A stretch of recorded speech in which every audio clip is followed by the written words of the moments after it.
கர்த்தருடைய நாமத்துக்கு மகிமை உண்டாகட்டும். Glory be to the holy name of God. పరిశుద్ధ నామమునకు మహిమ కలుగును గాక. தேவன் இஸ்ரவேல் ஜனங்களை வனாந்திரத்திலே இருந்து கொண்டு வந்து கானானுக்குள்ள பிரவேசிக்கும்படியாக அவள் வழி நடத்தி வந்ததை நாங்கள் பார்க்கிறோம். We see that God, having brought the children of Israel into the wilderness, and he was leading them into the land of Canaan. దేవుడు ఇశ్రాయేలు ప్రజలను ఐగుప్తు నుంచి విమోచించి వారిని కానాను దేశము నడిపించినట్లుగా అరణ్యములోనికి నడిపించి ఉన్నాడు. தேவன் விதமாக அவள் ஆபிரகாம் ஈசாக்கு யாக்கோபு வந்த வாக்குத்தத்தின் பிரகாரமாக தேவன் இஸ்ரவேல் ஜனங்களை எகிப்தில் இருந்து பாலும் தேனும் ஓடுவதான கானானுக்கு சென்று செல்லும்படியாக ஜனங்களை வழி நடத்தி வந்தார். As per the promise given unto Abraham, Isaac and Jacob, God delivered the children of Israel out of the land of Egypt and brought them into the wilderness and took them into the land of Canaan flowing with milk and honey.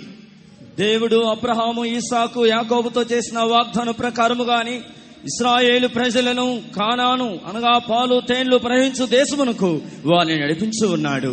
நம்மையும் எகிப்தின் அடிமைத்தனமாகிய பாவ ஜீவித்திலிருந்து விடுதலையாக்கி இந்த வனாந்தர வழியாய் நடத்தி பரம கானானுக்கு எங்களை ஆயத்தப்படுத்தும்படியாக இப்படியாக கன்வென்ஷன்கள் கூட்டங்கள் தந்து கர்த்தர்கள் ஆயத்தப்படுத்துகிறார்.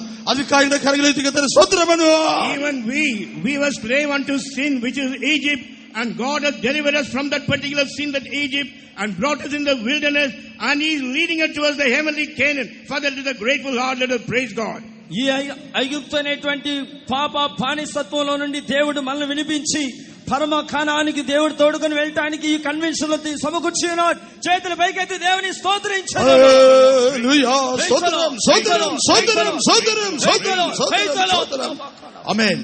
அடிக்கடி நாம் ஸ்தோத்திரம் சொல்லும் பொழுது காரணம் என்னவென்றால், often we say that you should praise God. What is the reason? మనం మాట మాటకి స్తోత్రం చెప్పడం వల్ల ఏం జరుగుతుందంటే, நாம் கர்த்தரை ஸ்தோத்திரிக்கையிலே நம்முடைய உள்ளம் மகிழ்கிறதா இருக்கிறது. While we praise God, our heart rejoices. మనము స్తోత్రించగానే మన హృదయము హర్షిస్తున్నది. எங்களுக்குள்ள இருக்கிற அந்தகாரங்கள், சோர்வுகள், பலவீனங்கள் எல்லாம் நீக்கப்பட்டு போய்விடுகிறது. All that darkness, weariness and tiredness, everything gets removed out of us. అంధకారము, సొమ్మశీలత, బలహీనత అన్నీ కూడా పారిపోతున్నది. அதனால் இந்த ஜனங்கள் எனக்கென்று ஏற்படுத்த இவர் என்னுடைய துதியை சொல்லுவார்கள் என்று சொல்லி வாசிக்கிறோம். That is why we read in the scripture, these people I have appointed unto my name and they will show forth my praises. అందువలన ఈ యొక్క జనులను నేను ఏర్పరచుకొని ఉన్నాను, వీరు నా నామమును స్తుతించుదురు అని చదువుతున్నాం. அப்படியானால் நாம் கர்த்தரை துதிக்கும்படியாகவே கர்த்தர் எங்களை ஒவ்வொருவரையும் ஏற்படுத்தி இருக்கிறார். That is why God has appointed each and every one of us that we may praise God. ఆ విధముగా ప్రభువును స్తుతించిన నిమిత్తం మనం ఒక్కొక్కరిని ప్రభు ఏర్పరచుకొని ఉన్నాడు. ఈ విధமாய் துதிக்கும் பொழுது தேவனுடைய மகிமை அப்படியே இறங்குறதா இருக்கிறது. While we praise God in this way, the glory of God descended amidst us.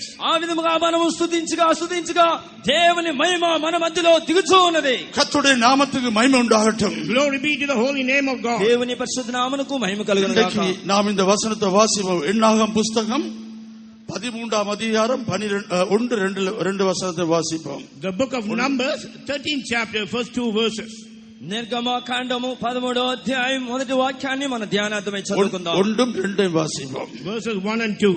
మొదటి వాక్యము రెండవ వాక్యము చదువుకుందాం. கர்த்தர் மோசேயை நோக்கி, நான் இஸ்ரவேல் புத்திரருக்கு கொடுக்கும் கானான் தேசத்தை சுற்றி பார்ப்பதற்கு நீ மனிதரை அனுப்பு, ஒவ்வொரு பிதாக்களின் கோத்திரத்திலும் ஒவ்வொரு பிரபுவாகிய புருஷனை அனுப்ப வேண்டும் என்றார். And the Lord spake unto Moses, saying, Send thou men, that they may search the land of Canaan, which I give unto the children of Israel. Of every tribe of their fathers shall he send a man, every one a ruler among them. యెహోవా మోషేకి ఇలాగనే సెలవిచ్చెను, నేను ఇశ్రాయేలుకి ఇచ్చుచున్న కనాను దేశమును సంచరించి చూచుటకు నీవు మనుషులను పంపము. వారి పితరుల గోత్రములలో ఒక్కొక్క దాని నుండి ఒక్కొక్క మనిషిని మీరు పంపవలెను. వారిలో ప్రతివాడు ప్రధానుడై ఉండవలెను. இப்பொழுது பாரான் வனாந்தரத்துக்கு ஜனங்கள் வந்த பொழுது கர்த்தர் மோசேயை கூப்பிட்டு சொல்லுகிறார், நீ இவள் இஸ்ரவேல் கோத்திரத்தில் ஒவ்வொரு தெரிந்து 12 பேரை கானானை பார்க்கும்படி அனுப்பும்படியா கடலிடுகிறார். When the children of Israel arrived at the wilderness of Paran, God is telling unto Moses, choose one after every tribe of Israel and 12 people you should send them to search the land of Canaan. ఈ సంఖ్యాకాండం 13వ అధ్యాయం మొదటి వాక్యం రెండవ వాక్యంలో చదివినప్పుడు ఇశ్రాయేలు ప్రజలు వారు కానాను దేశం వచ్చిన తర్వాత పితరుల గోత్రములో ఒక్కొక్క దాని నుండి ఒక్కొక్క మనిషిని మీరు పంపవాలని చెప్పి వేగుచుట్టుకు చెప్పి ఉన్నారు. அங்கே 10 கோத்திரத்தை சேர்ந்தவர்கள் அவர்கள் ஒரு அதாவது நல்ல செய்தி கொண்டு வர முடியாமல் இருந்தார்கள். There people belonging to the 10 tribes, they were not able to bring a good message. 10 గోత్రములకు చెందిన వారు సరైనటువంటి వర్తమానం తీసుకుని రాని వారుగా ఉన్నారు. அந்த 2 பேர் மாத்திரம் நல்ல செய்தியை கொண்டு வந்தார்கள். But only the 2 people brought a good message or good news. ఇద్దరు వ్యక్తులు మాత్రము మంచి వర్తమానమును తీసుకొచ్చి ఉన్నారు. இவர்கள் இந்த எகிப்தை விட்டு புறப்பட்டு வனாந்திரத்தில் நடத்தப்பட்டிருந்தாலும் கூட இவர்களுடைய இருதயங்கள் வித்தியாசமாயிருந்தது. Though they have been delivered from the land of Egypt and they were led into the wilderness, their hearts were different from one another. వీరు ఐగుప్తు దేశములో నుంచి విడుదల పొంది అరణ్యములో నడిపించినప్పటికీ కూడాను వారి యొక్క హృదయములు వ్యత్యాసంగానే ఉన్నది. இவர்கள் இந்த பூமிக்குரியதான அனுபவங்கள் அல்லது ஆசீர்வாதங்கள் அல்லது தங்களுக்குரியதான காரியங்களை பெற்றுக்கொள்ள விரும்பினதொழியே கர்த்தருடைய நோக்கத்தை நிறைவேற்றுவர்களாக காணப்படவில்லை. These people, in order to fulfill the earthly desires and earthly liking, we find that God is also permitting that to do that. వీరు భూసంబంధమైనటువంటి ఆశీర్వాదములు వెదుకుచూ దాన్ని పొందుకోవాలని చూసి ఉన్నారు కానీ దేవుని యొక్క ఉద్దేశమును వారు ఎరగకుండా ఉన్నారు. இவர்கள் மாம்சத்துக்குரியவர்களாக, அதாவது எப்ப பார்த்தாலும் தங்களுடைய தேவைக்காக தேவனை தேடிக்கொண்டிருந்தார், தேவைத்தான் பெற்றுக்கொள்ள விரும்பினார்கள். These people were carnally minded. Always they were seeking God for their own benefits. వారు తమకు అవసరమైనటువంటి వాటినే వారు వెతుకుచూ తిరుగుచూ ఉన్నారు. அவர்கள் தண்ணீர் இல்லை என்ற பொழுது தண்ணீருக்கு முறுமுறுக்கிறார்கள். And when they had no water to drink, they murmured for it. వారు నీళ్లు దాహమైనప్పుడు నీళ్ల కోసము సణుగుచున్నారు. ఆహారం இல்லை என்று முறுமுறுக்கிறார்கள். Telling there is no food, they were murmuring. ఆహారం లేనప్పుడు సణుగుచున్నారు. அல்ல இறைச்சி இல்லைன்னு சொல்லி முறுமுறுக்கிறார்கள். Telling no meat, and they were murmuring that. వారికి సరైన మాంసం లేదని వారు సణుగుచున్నారు. இப்படியே அவருடைய ஜீவிதத்தில் அவர்கள் மாம்சத்துரியான காரியங்களை சிந்திக்கிறவர்களா இருக்கிறார்கள். In this way in their life, they were carnally minded, only thinking about the flesh. ఈ విధముగానే వారి శరీర సంబంధమైన కార్యముల గురించి చింతించు ఉన్నారు. அதனால் இங்கே அவள் தங்களுடைய தேவையை நிறைவேற்றும்படியாகவே அங்கே பின்பற்றுவது போல காணப்படுகிறார்கள். In this way, they were seen as a people following them for their own needs. అక్కడ వారి యొక్క అవసరతలను నెరవేర్చినట్లుగానే వారు తమ దేవుణ్ణి వారు వెంబడిస్తూ ఉన్నారు. 1 కొరింథీయర్ 15వ అధ్యాయం 19వ వచనத்தில் వాసిக்கும் பொழுது, when we read from 1 Corinthians 15 chapter verse 19, మొదటి కొరింథీయులకు రాసిన పత్రిక 15వ అధ్యాయము 19వ వాక్యములో చదివినప్పుడు, இமைக்காக மாத்திரம் கிறிஸ்துவில் நம்பிக்கை வைக்கிறதா இருந்தா எல்லா மனுஷனும் பார்க்க பரிதபிக்கப்பட்டவர்களா இருப்பார்கள். and if they trust in Christ only for this purpose, they are more miserable than all men it is mentioned. ఈ జీవిత కాలం మట్టుకే మనము క్రీస్తునందు నిరీక్షించిన వారమైన ఎడల మనుషులందరికంటే దౌర్భాగ్యులమైందుము. அவருடைய ஜீவிதத்தில் ஒரு திருப்தியான நிலவரம் இருக்காது. There is no condition of satisfaction in their life. వారి యొక్క జీవితంలో ఒక తృప్తికరమైన జీవితం అనేది ఉండదు. அவருடைய ஜீவிதத்தில் சமாதானம் இருக்காது. and they won't have peace in their life. వారి యొక్క జీవితంలో సమాధానం ఉండదు. அங்கும் இங்கும் அலைந்து தேடிக்கொள்வார், ஆனால் பெற்றுக்கொள்ள முடியாது. They were wandering here and there, but still they could not receive it. అక్కడ తిరిగి ప్రయాసపడుతున్నారు, పొందుకోలేకపోతున్నారు. கர்த்தருடைய நாமத்துக்கு மகிமை உண்டாகட்டும்.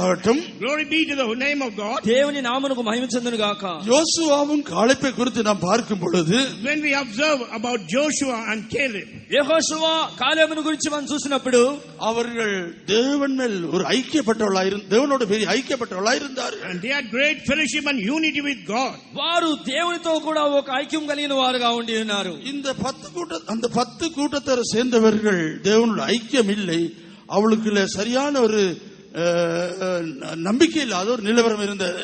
People belonging to the 10 tribes, they did not have a proper fellowship with God, and they didn't have a proper hope.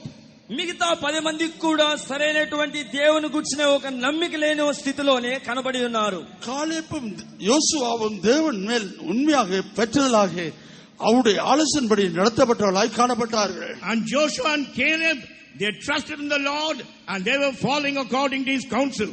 కాలేబు యెహోషువాయు వారు నిజముగాను యథార్థముగాను నమ్మకముగాను దేవుని వెంబడించిన వారై ఉన్నారు. இங்கே காலேப்பை குறித்து நாம் பார்க்கும் பொழுது அவன் அதாவது உத்தமமாய் தேவனை பின்பற்றினார் என்று வாசிக்கிறோம்.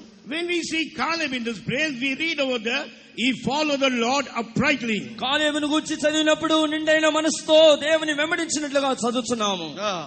வேற ஆவி உடையவர் என்று சொல்லி நாம் வாசிக்கிறோம். We read that he had another spirit. அது அதே దేవుని ఆత్మ కలిగినటువంటి వ్యక్తిగా ఉండి ఉన్నాడు. என்னாகமம் 14ஆம் அதிகாரம் 24ஆம் வசனத்தில் வாசிக்கும் பொழுது, when we read from Numbers 14 chapter verse 22, அவன் సంఖ్యాకాండం 14వ అధ్యాయం 22వ వాక్యంలో చదివినప్పుడు அங்கே வேற ஆவி உடையவர் என்று வாசிக்கிறோம். there we read that he had another spirit. అదే ఆత్మ కలిగిన వాడుగా ఉన్నారని చదువుతున్నాము. கர்த்தருடைய நாமத்துக்கு மகிமை உண்டாகட்டும். Glory be to the name of God. வேற ஆவி உடையவர் என்று சொல்லும் பொழுது, when he had a different spirit, when it is mentioned, అదే ఆత్మ కలిగిన వాడని చెప్పినప్పుడు தேவனுடைய ஆவி உடையவராய் பார்க்கிறோம். he is able to see the thing with the spirit of God. అది దేవుని యొక్క ఆత్మ కలిగిన వారని చదువుతున్నాం. தேவனுடைய நடத்திப்புகளை காணப்படுற மனுஷனாய் இருந்தார். And he was a man who was under the leading of God. అతను దేవుని యొక్క నడిపింపు కలిగినటువంటి మనుషుడుగా ఉన్నాడు.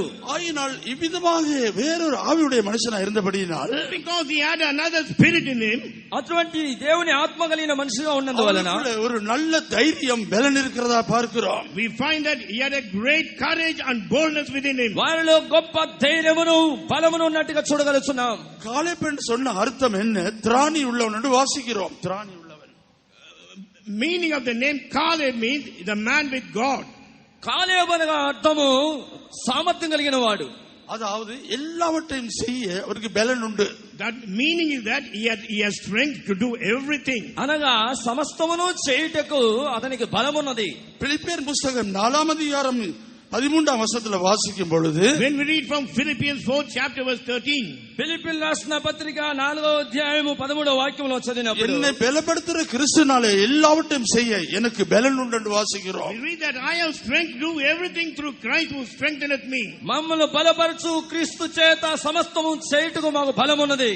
கர்த்தருடைய நாமத்துக்கு மகிமை உண்டாகட்டும். glory be to the name of God. దేవుని నామమునకు మహిమ தேவ కలుగుగాక. ஆவியுடையவளாய் இருப்போமாய் இருந்தால், and if we have another spirit, మనము దేవుని ఆత్మ కలిగిన వారమై ఉన్నట్లయితే, உத்தமமாய் பின்பற்றுகிறதா இருந்தால், and if you are the people who follow him uprightly, యథార్థముగా వెంబడించే వారమైతే, நாம் தேவனுக்குள்ளாக எல்லாவற்றையும் செய்யும்படியாக தேவன் அந்த பலத்தை தருகிறார்.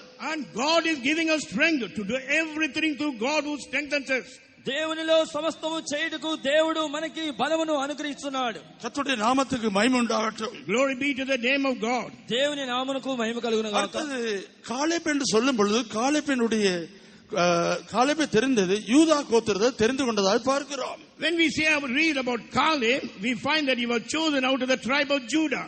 కాలేబు యూదా గోత్రము నుంచి ఏర్పరచబడినటువంటి వాడు. நாம் யாவரும் தெரிந்த பிரகாரமாக யூதா கோத்திரம் ஒரு துதிக்கிறதான கோத்திரமாயிருக்கிறது. as all of us are aware about the tribe of Judah is the tribe which offer praises unto God. యూదా గోత్రం అనగానే చిగురించినటువంటి ఒక విధమైనటువంటి గోత్రము. அதே கோத்திரத்துல நம்மையும் கர்த்தர் சேர்த்திருக்கிறார். and in the same tribe God has even joined us in that place. అదే గోత్రములో ప్రభు మనల్ని చేర్చి ఉన్నాడు. ఆయన தான் ஒளியான சேற்றிலையும் பாவக்குழியில் இருந்து உங்களை தூக்கி எடுத்து உங்களுடைய கால்களை கண்மலை மேல் நிறுத்தி அடிகளை உறுதிப்படுத்தி அவரை துதிக்கிறதான புதிய பாட்டல் உங்கள் வாயில கொடுத்திருக்கேன்னு சொல்லுகிறார். that is why it is mentioned God has lifted us from the horrible pit and miry clay and set our feet upon the rock, and he has put a new song in our mouth in order to praise him.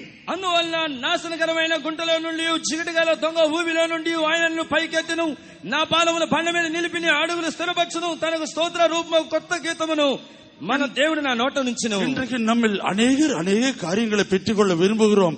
துதிக்கும் பொழுது அது மிகவும் கடினமாக இருக்கிறது. சுருக்கமாய் துதித்து முடித்து விடுகிறோம். in these days many of us we need many things, but when we are told to praise God, it is very difficult.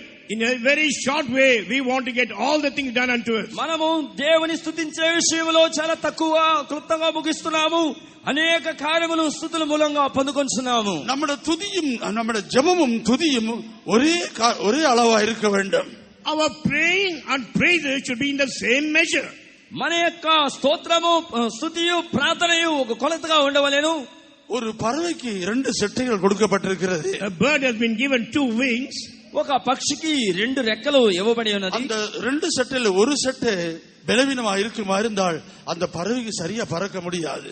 And out of the two wings, if one wing is weak, means that bird cannot fly properly. ఆ రెండు రెక్కల్లో ఒక రెక్క బలహీనంగా ఉన్నట్లయితే ఆ పక్షి ఎగరలేదు. ஆயினால் இந்த ரெண்டு செட்டையும் சமமாய் இருக்க வேண்டும். That is why both the wings should be the same and should have the same strength.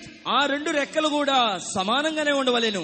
நம்முடைய ஆவிக்குரிய ஜீவிதத்துல உன்னதத்துல ஜீவிக்குவதற்கு இந்த ரெண்டு அனுபவம் நம்ம சரியா இருக்க வேண்டும். In our spiritual life, for us to live in the heavenly places, we are in need of these two experiences. ఈ యొక్క లోకంలో మన ఆత్మీయ జీవితం జీవించాలంటే రెండు కూడా సమానంగా ఉండవలెను. தேவனுடைய பிள்ளைகள் அநேக காரியங்களுக்கு ஜெபிக்கத்தான் வேண்டும். Children of God, they ought to pray for many things. దేవుని యొక్క ప్రజలు అనేక కార్యముల గురించి ప్రార్థన చేయవలెను. அதே நேரத்தில் நாம் விசுவாசித்தோம் அல்லது பெற்றுக்கொள்ளும் என்ற நம்பிக்கையோடு கூட கர்த்தரை துதிக்க வேண்டும். At the same time, knowing that we have received it, we ought to praise God. మనం దేవుని యొద్ద నుండి పొందుకొందము అనే విశ్వాసంతోనే దేవుని స్తుతించవలెను. அந்த உண்மையாய் துதிக்கும் பொழுது அந்த துதியை நிப்பாட்ட முடியாது. Really and uprightly, if you praise God, you cannot stop praising. నిజముగా దేవుని స్తుతించడానికి మొదలు పెట్టినప్పుడు మనము దాన్ని ఆప్ அந்த చేయలేము. நம்பிக்கை எங்களுக்குள்ள ஒரு மகிழ்ச்சியை கொண்டு வருகிறது. And through that hope, it brings about a joy. ఆ నమ్మిక మనకు సంతోషాన్ని కలుగజేస్తున్నది. அது எங்களுக்குள்ள ஒரு பெரிய தைரியத்தை கொண்டு வருகிறது. And out of it, we receive a great boldness. దాని ద్వారా మనకు గొప్ప ధైర్యాన్ని కలుగజేస్తున్నది. அந்த துதியை நிப்பாட்ட முடியாது. Therefore, we cannot stop that praising. అందువల్ల ఆ స్తుతించుటను మనం నిలిపివేయలేము. ஜெபிக்க வேண்டும், கர்த்தரை துதிக்க வேண்டும். That is why we ought to pray God and we ought to praise God. ప్రార్థన చేయవలెను, దేవుని స్తుతించవలెను. ஆயினால் இங்கே காலேப்பு வந்து யூதா கோத்திரத்தை சேர்ந்தவராக இருந்தார்.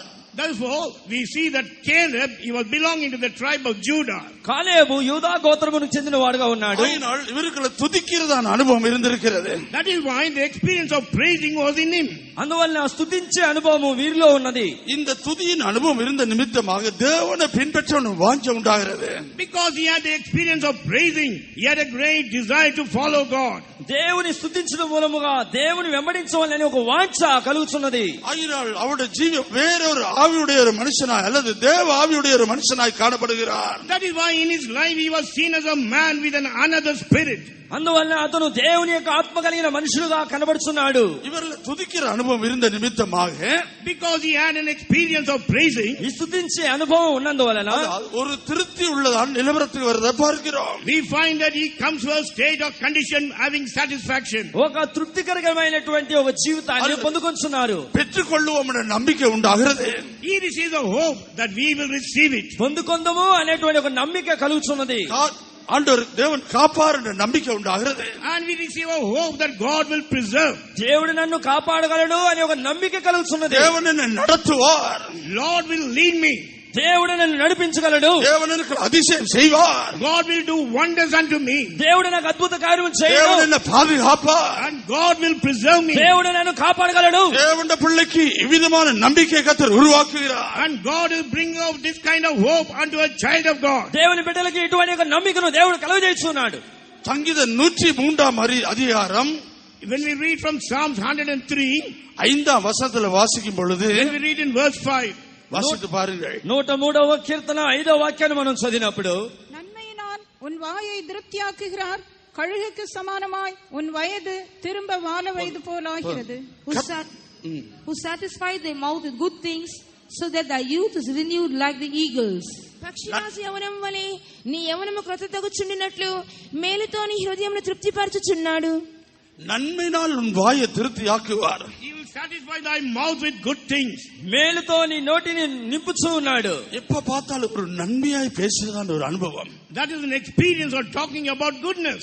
ఎప్పుడు చూసినప్పటికీ కూడా మేలు గురించే మాట్లాడే ఒక అనుభవం, ஒரு திருப்தி உள்ளதான அனுபவத்தில் கர்த்தர் நடத்துகிறார். And God is leading you into an experience of satisfaction. అటువంటి ఒక తృప్తికరమైనటువంటి ఒక జీవితంలో ప్రభు నడుపుతున్నాడు. இந்த 10 கோத்திரத்துக்கு அவளுக்கு ஒரு திருப்தி இல்லாத நிலவரமா இருந்தது. People belonging to the 10th tribe, they were not in a satisfied state. ఈ 10 మంది, ఈ 10 గుంపుల వారికి కూడా ఒక తృప్తికరమైన జీవితం లేని వారుగా ఉన్నారు.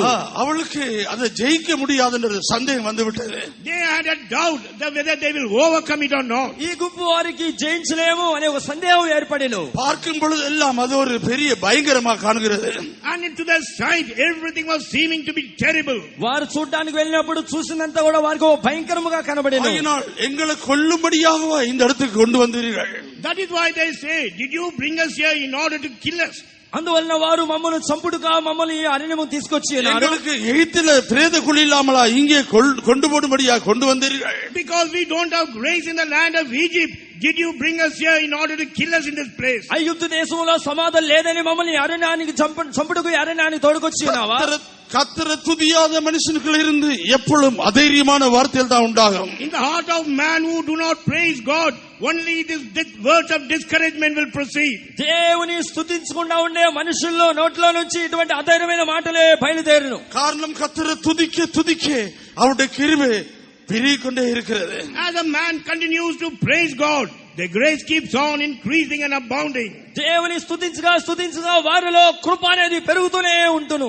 இந்த கிருபை இருக்குமா இருந்தா எல்லாவற்றையும் தாங்கிக் கொள்ள உதவி செய்கிறார். And if you have this grace, he helps you to uphold or bear everything. ఇటువంటి కృప ఉండటం వల్ల అన్నిటిని భరించడానికి దేవుడు సహాయం చేస్తున్నాడు. இந்த யூதா கோத்திரம் துதிக்கிற நிமித்தமாக Therefore this tribe of Judah is a tribe who praises God. అందువల్ల యూదా గోత్రము దేవుని స్తుతించువారుగా ఉన్నందువలన நியாயாதிபதி நாட்களிலே நியாயம் விசாரிக்கிற நாட்களிலே யுத்தத்துக்கு போக வேண்டிய இருந்தது. During the days of judges, they were supposed to go on to a battle. రాజులు యుద్ధానికి వెళ్ళేటువంటి ఒక సమయం ఏర్పడెను. நியாயாதிபதிகள் புத்தகம் 1వ అధ్యాయத்தில் వాసిக்கும் பொழுது, when we read from the first chapter of book of Judges, న్యాయాధిపతుల గ్రంథం 1వ అధ్యాయంలో చదివినప్పుడు அவர்கள் எல்லாரும் விசாரித்தார்கள் யார் முன்னுக்கு யுத்தத்துக்கு போக வேண்டும். when they inquired about everyone who should go first for the battle, ఎవరు ఈ యొక్క యుద్ధంలో ముందు వెళ్ళవలసిన వారు ఎవరని విచారించి ఉన్నారు. ఏనుగులకు இந்த கேள்வி உண்டானது. why this kind of question cropped up there? వారిలో ఒక ప్రశ్న ఏర్పడెను. எங்களை நடத்தி வந்தவர்கள் எல்லாரும் கடந்து போய்விட்டார்கள். people who led us, they are passed away. మమ్మల్ని నడిపించు వారు అందరూ కూడా కనబడకుండా పోయి ఉన్నారు. இப்பொழுது யார் முன்னுக்கு போறது தெரியாது. now we do not know who will go in the front in order to lead us. ఇప్పుడు ఈ యుద్ధమందు ఎవరు ముందుగా వెళ్ళవలనో తెలియదు. ஆயினால் தேவனிடத்தில் விசாரித்தார்கள். therefore they inquired from the Lord. వారు దేవుని ఎదుట విచారించి ఉన్నారు. சொன்னார் யூதா கோத்திரம் முன்னுக்கு போட்டும். God said let the tribe of Judah go first. ఆ సమయంలో యూదా గోత్రపు వారు ముందుగా వెళ్ళవలని యూదా గోత్రం కర్తரை స్తుతిக்கிறவர்கள். the tribe of Judah is a tribe which praises God. యూదా గోత్రం అనగా దేవుని స్తుతించేవారు. அவள் பயப்பட மாட்டார்கள். and they will never be afraid. వారు భయపడరు. శత్రువులను కంటే భయపడ మాటారు. they will not be afraid looking at the enemy. శత్రువుని చూసి ఏమాత్రం భయపడరు. సింగத்துக்கு ஒத்த బలం இருக்கிறது. and they have a strength of a lion in them. సింహానికి ఉన్న బలము వారిలో ఉన్నది. కర్తரை స్తుతిக்கிற జనங்களுக்கு కర్తర్ எப்படி ధైర్యపడుతున్నారు பாருங்க. you see the people of God who praise God, how God encourages these people. దేవుని స్తుతించే జనులను దేవుడు ఏ విధముగా ధైర్యపరుచున్నాడు చూడండి. அவர்கள் முன்னுக்கு போகும்போது தேவனுக்கு முன்னால செல்ல போகிறார். and when they are going front, God will go before them. వారు ముందు వెళ్ళినప్పుడు దేవుడు వారు ముందుగా వెళుచున్నాడు. என்னுடைய சமூகனுக்கு முன்னால செல்லுகிறது. that is why he said my presence will go before you. దేవుని యొక్క సన్నిధి వారు ముందు వెళుచున్నది. దేవుని துதிக்கிற ஜனங்களுக்கு அவருடைய சமூகம் முன்னாலே போகிறதா இருக்கிறது. people of God who praise God, the presence of God will go before them. స్తుతించే దేవుని యొక్క జనులు ముందుగా ఆయన సన్నిధి వెళుచున్నది. கர்த்தருடைய நாமத்துக்கு மகிமை உண்டாகட்டும். glory be to the name of God. దేవుని నామమును మహిమ కలుగుగాక. அவர்கள் சத்துருக்களை ஜெயிக்கிறார்கள். they are overcoming the enemies. వారు శత్రువులను జయించున్నారు. இவ்விதமாய் கர்த்தரை துதிக்கிற ஜனங்கள் பாக்கியமுள்ளவர்கள். in this way the people of God who praise him, they are blessed people. ఈ విధముగా దేవుని స్తుతించువారు భాగ్యవంతులుగా ఉన్నారు. ஆயினால் நன்மையினால் அவருடைய வாயை திருப்தி ஆக்குகிறார். that is why he satisfies their mouth with goodness. అందువల్ల మేలుతో వారి నోటిని నింపుచూ ఉన్నాడు. உங்களுடைய ஜீவித்திலேயும் ஏதாவது உங்களுக்கு சந்தேகங்கள் குறைவா இருக்குமா இருந்தால் கர்த்தரை துதித்து பாருங்கள். even in your life, if you lack anything and if you are doubtful about anything, you see praising God. మీ యొక్క జీవితంలో కూడా ఏవైనా సందేహములు కొరతలు ఉన్నట్లయితే మీరు ఒక్కసారి దేవుని స్తుతించి చూడండి. கர்த்தர் அப்படியே செய்வார். கர்த்தர் என்ன பாதுகாப்பார். கர்த்தர் என்ன நடத்துவார் என்று சொல்லி அதை எண்ணி கர்த்தரை துதித்து பாருங்கள். he will lead me in this way and God will preserve me and God will lead me. telling in this way, you see continuing praising God. దేవుడు నన్ను కాపాడగలడు, దేవుడు నన్ను నడిపించగలడు అని విశ్వాసముతో దేవుని స్తుతించండి. கர்த்தர் அப்படியே கிரியை செய்வார். God will work according to that. దేవుడు అలాగనే క్రియ చేయబోతున్నాడు. யோசபாத்துடைய நாட்கள்ல, ராஜாவுடைய நாட்கள்ல, during the days of King Jehoshaphat, యెహోషువపాతు యొక్క దినముల్లో யோசபாத் ஆகாப் ராஜாவோட ஐக்கியம் வைத்த நிமித்தமாக, because Jehoshaphat had a unity with King Asaph, ఆహాజాతో యెహోషాపాతు స్నేహించడం వలన தேவனுடைய பார்வையில மிகவும் ஒரு பெரிய பாரதூரமாக இருந்தது. And that was seemed to be great evil in the sight of God. అది దేవుని యొక్క దృష్టిలో అది దేవునికి వ్యతిరేకముగా ఉన్నది. ஆகாப் தேவனுடைய வழியில நடக்கவில்லை. Ahab never walked in the ways of God. అతను దేవుని యొక్క మార్గంలో నడవలేదు. அவன் துன்மார்க்கமான காரியங்களை செய்யறவனா இருந்தான். He was a man who was doing wicked things. అది ఒక దుర్మార్గమైన కార్యములు చేయొచ్చు. ஜனங்களை பாவம் செய்யறதுக்கு வழி நடத்துறவனா இருந்தான். And he was a man who was leading the people to commit sin. దేవుని యొక్క ప్రజలను తప్పైన మార్గంలో నడిపించేవాడుగా ఉన్నాడు. யோசபாத் ராஜா யூதா ஜனங்கள் ஆளுகை செய்து கொண்டிருந்தார். King Jehoshaphat was ruling over the people of Judah. యెహోషాపాతు రాజు యూదా జనులను ఏలుబడి చేస్తూ ఉన్నాడు. அவர்களுக்கு சந்தோஷமும் செழிப்பும் எல்லாம் ஆசீர்வாதமாக இருந்தது. And their condition was full of joy and prosperity. అతని యొక్క జీవితంలో గొప్ప సంతోషము సమాధానము కలిగి ఉండేను. ஆனால் இந்த ఆహాబోடு உடன்படிக்கை பண்ண போன நிமித்தமாக But because he made a covenant with King Ahab, ఈ యొక్క అతనితో సహవాసం చేయటం వలన தேவனை விட்டு துன்மார்க்கமாய் நடுக்கணத்தை ஐக்கியம் வைத்தான்னு சொல்லி தேவன் என்ன செய்தார்? அவளுக்கு விரோதமாய் சத்துரு அனுப்பினார். Because God told them, do not have anything to do with the people who lead an ungodly way. You know what did God do? God sent enemies against these people. దేవుడు అతనితో స్నేహం ఉంచుకోవటం వలన దేవుడు శత్రువులను లేపి ఉన్నాడు. யூதா யோசபாத் ராஜாவுக்கு விரோதமாக மோவாபியரும் அம்மோனியரும் அவனுக்கு விரோதமாக யுத்தத்துக்கு வந்தார்கள். Moab and Ammonites, they rose up against King Jehoshaphat. మోయాబీలు అమ్మోనీయులు అతనికి విరోధముగా యుద్ధమునకు వచ్చి ఉన్నారు. இந்த வேளையில மாம்சபிரகாரமா யுத்தம் செய்யறதுக்கு எந்த வசதியும் இல்லாமல் இருந்தது. In this way, they had no convenience or anything to do to help them to work to fight against the flesh. ఈ యొక్క సమయంలో శరీర సంబంధమైనటువంటి సహవాసం చేయకుండా ఉండవలసినది. யோசபாத் தான் செய்த தவறுகளை ஆண்டவரிடத்தில் மனஸ்தாபப்பட்டார் பார்க்கிறோம். We read that Jehoshaphat repented about the mistake what he has committed unto the Lord. యెహోషాపాతు తాను చేసినటువంటి తప్పు నిమిత్తం పశ్చాత్తాపం పొందిన విషయాన్ని చూడగలుగుతున్నాము. கர்த்தருடைய நாமத்துக்கு மகிமை உண்டாகட்டும். Glory be to the name of God. దేవుని నామమును మహిమ కలుగును గాక. இப்படியாய் உங்களுடைய ஜீவிதத்தில் இப்படி ஒரு தோல்வி இருக்குமாயிருந்தால், Even in your life, if you have this kind of failure, ఈ విధముగా మీ యొక్క జీవితంలో ఒక అపజయం ఏర్పడినట్లయితే, நான் இதுவரைக்கும் ஆண்டவரை உத்தமமாய் பின்பற்றி இருக்கிறேன். till now I have followed the Lord in upright manner. నేను ఇంతవరకు యథార్థముగా దేవుని వెంబడించి ఉన్నాను. நான் தேவனுடைய வழியில நடந்திருக்கிறேன். I had walked in the ways of God. దేవుని మార్గములోనే నడిచి ఉన్నాను. நான் என்னுடைய ஆராதனைக்கு ஒழுங்காய் போயிருக்கிறேன். I have gone regularly unto the worship. నేను ఆరాధనకి క్రమముగా వెళ్ళి ఉన్నాను. என்னுடைய ஜெபங்களை ஒழுங்காய் செய்திருக்கிறேன். And I had done my prayers regularly. నా యొక్క ప్రార్థనలు క్రమముగా చేసి ఉన్నాను. இந்த யோசபாத் ராஜாவுக்கு அவ்விதமான அனுபவம் இருந்தது. This kind of experience was seen in King Jehoshaphat. యెహోషాపాతులోని ఇటువంటి అనుభవములు ఉండెను. ஆனால் அங்கே ஆகாப் ராஜோடு ஐக்கியம் வைத்த நிமித்தமாக, Because he had kept a fellowship with King Ahab, అక్కడ అహాజాతో అతడు స్నేహం చేయటం వలన அங்கே சத்துருக்கள் அவனுக்கு விரோதமாக யுத்தத்துக்கு வந்திருக்கிறார்கள். there the enemies had come to war against these people. అతని విరోధముగా శత్రువులు విరోధముగా వచ్చి ఉన్నారు. நாங்கள் அந்நிய காரியங்களுக்கு அந்நியரோட ஐக்கியம் வைக்கிறதா இருந்தால், And if you are keeping our feet onto the strange things and we follow the ways of the strange people mean, అన్య జనులతో సవాసం చేయటం మనలో ఉన్నట్లయితే, தேவனுக்கு பிரியமில்லாத காரியங்கள் ஐக்கியம் வைக்கிறதா இருந்தால், and if you are having fellowship with those things which is not pleasing unto God, దేవునికి ప్రీతికరం లేని కార్యములో మనం సవాసం పెట్టినట్లయితే எங்களுடைய ஜீவிதத்தில் மீது சோதனை உண்டாகும். even in our life this kind of trial will come. మన యొక్క జీవితంలో సమస్యత ఏర్పడను. சத்துரு பயமுறுத்துகிறான். The enemy will come and scare you. ఈ సమయంలో శత్రువుడు భయం కలిగించును. சத்துருங்களை பயமுறுத்துகிறான். And the enemy will come and scare you and put you to afraid. శత్రువు మిమ్మల్ని అధైర్యం కలిగించున్నాడు. சில பேர் என்ன செய்து விடுகிறார்கள், அவள் மாம்சபிரகாரமாக தாங்கள் யுத்தம் பண்ண போகிறார்கள். You know, some people what they do, in the flesh or in a carnal way, they go to fight against the enemies. కొంతమంది జనులు ఏం చేస్తున్నారంటే వారు అక్షరానుసారంగా శరీరానుసారంగా పోట్లాట వేయడానికి వెళ్తున్నారు. இது மாம்சபிரகாரமான யுத்தம் பண்ணுகிற யுத்தம் அல்ல. This is not a war where you war against the flesh. ఇది శరీర ప్రకారం చేసే యుద్ధం కాదు. நீங்கள் தேவனுடைய பிள்ளையா இருக்கிறீர்கள். You are the children of God. మీరు దేవుని బిడ్డలుగా ఉన్నారు. யூதா கோத்திரத்தை சேர்ந்தவளா இருக்கிறீர்கள். You are the people belonging to the tribe of Judah. మీరు యూదా గోత్రమునకు చెందిన వారుగా ఉన్నారు. அப்படியானால் நாம் என்ன செய்ய வேண்டும்? If that be the case, what we should do? అలాగైతే మనం ఏం చేయవలెను? அந்த சத்துருடைய போராட்டத்தில் விடுதலை ஆக்கப்பட விடுதலையாக்கப்படவேண்டுமாயிருந்தால், for us to be delivered from the striving of that enemy means, ఆ శత్రువు పోరాటంలో నుండి విడుదల పొందవాలంటే, அந்த வியாதியிலிருந்து விடுதலையாக்கப்படவேண்டுமாயிருந்தால், and we want to be delivered from that sickness means, వ్యాధి నుంచి విడుదల పొందవాలంటే, அந்த தோல்வியிலிருந்து விடுதலை பெற வேண்டுமாயிருந்தால், and we want deliverance from that failure means, ఆ అపజయం నుండి విడుదల పొందవాలంటే, அந்த போராட்டத்திலிருந்து விடுதலை பெற வேண்டுமாயிருந்தால், and we want to be delivered from all these strivings, కార్యముల నుంచి విడుదల పొందవాలంటే, நாம் நம்மை ஆராய்ந்து தாழ்த்த வேண்டும்.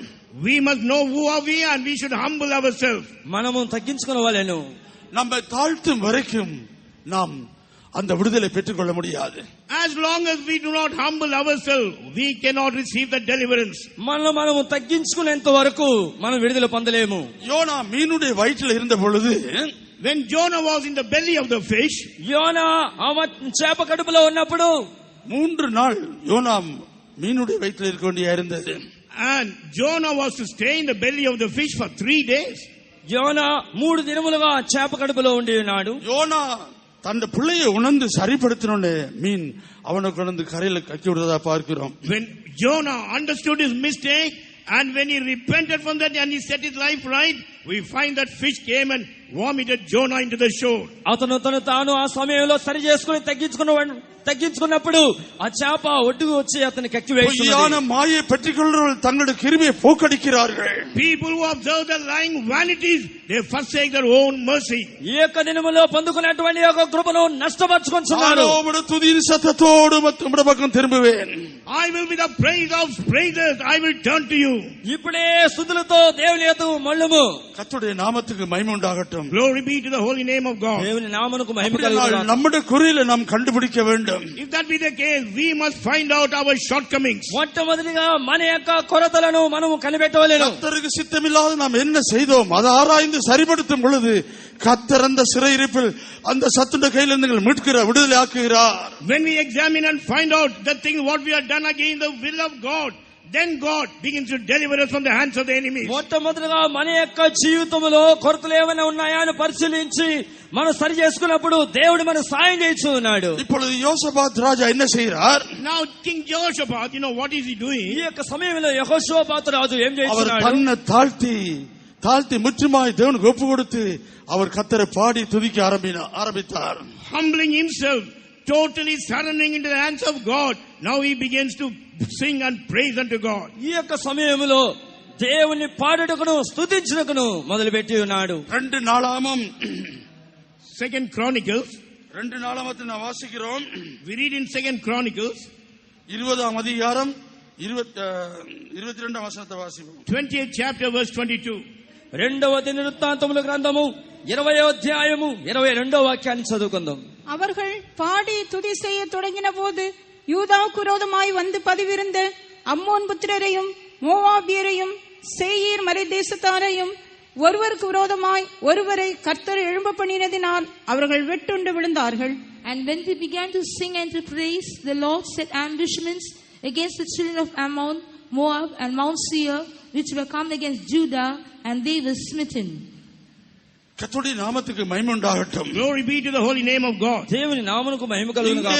யோசபாத் ராஜா கர்த்தரை துதிக்கும் பொழுது அவருக்கு விரோதம் அந்த அம்மோனியரும் மோவாபியரும் ஒருவருக்கு விரோதமாக யுத்தம் பண்ணுகிறார்கள். Here we find that King Jehoshaphat, when he began to humble himself and continue to praise God, Moab and Ammonite, they started to fight one against the other.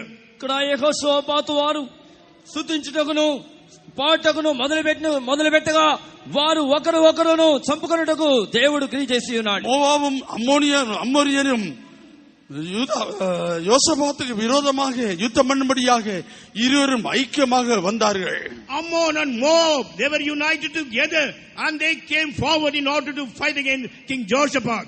అమ్మోనీయులను మోయాబీయులను ఈ రెండు గుంపుల వారు యెహోషాపాతు విరోధముగా వచ్చి ఉన్నారు. ஆனால் கர்த்தரை துதித்த பொழுது, but when they praised God, అయితే దేవుని స్తుతించినప్పుడు, கர்த்தரை பாடி துதித்த பொழுது, when they began to sing and praise God, వారు దేవుని పాడి స్తుతించినప్పుడు ஒருவருக்கு விரோதமாக யுத்தம் பண்ணும்படியாக கர்த்தர் அங்கே கிரியை செய்தார். there the Lord sent ambushment that they were fighting one against the other. వారు ఒకరు యుద్ధం చేసుకున్నట్లుగా దేవుడు క్రియ చేసి ఉన్నాడు. கர்த்தர் உங்களுக்காக யுத்தம் பண்ணுவார், நீங்க சும்மா இருங்க. Lord will fight for you, you remain silent. మీరు ఊరుకోండి, దేవుడు మీ కొరకు యుద్ధం చేయడు. கர்த்தர் உங்களுக்காக யுத்தம் பண்ணுவார், நீங்க சும்மா இருங்க.